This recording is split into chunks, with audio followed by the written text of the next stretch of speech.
asijjusa kutta Muyindi utambandari. Ebyo byogeddwa Afande Ivan Wabwire mu maaso g'abasirikale bakamaabe amanyamuzikwa Laaja Abdunnono Mnyamishafi Kulwanga mugamuti abanywanyi kansubenti yakwegezi kyabakubira endoolo. Embeera mu ggwanga si ya butebenkevu naye kansubire nti Mukama ajja kukusaasira tannatuuka ewaka otuuke bulungi ate n'ali ku lugendo atuuke bulungi gy'alaga.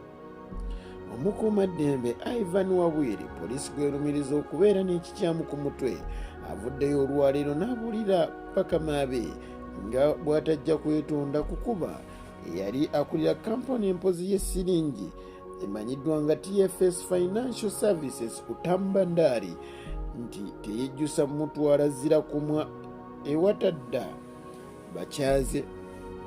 Ng'ayogerako eri bannamawulire olunaku olwaleero, Afande Enanga agambye nga bwe babadde balina essuubi mu Wabwire nga eyatendekebwa waneeno mu ggwanga Uganda ate n'atendekebwa bulungi nti ng'omusirikale era omukuumaddembe ow'enjawulo ng'alina okwetonda naye nga buteerere.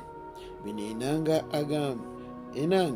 agamba nti Wabwire yabyogedde wali mu yafeesi ekunyuzibwamu abazzi b'emisango eba mu lulimi olunyanyimbe gye bayita interrogation room, naye nga abagamba kimu teyejjusa kuba bandaali kubanga abadde amufudde nte y'abato anti y'ogimanyi teruma, ng'amubba ssente ze buli kaseera.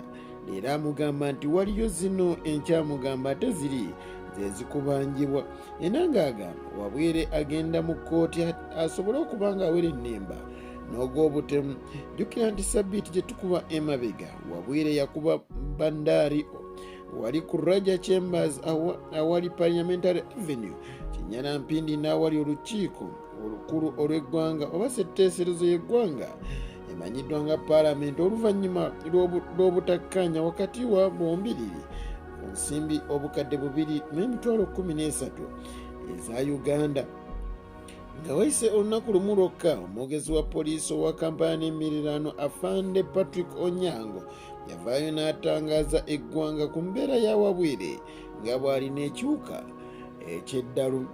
Ono jjukira nti yakwatiddwa nga anaatera okutuuka e Kenya ate asobole okusimattuka ekibabu. Omukama akunkuumire.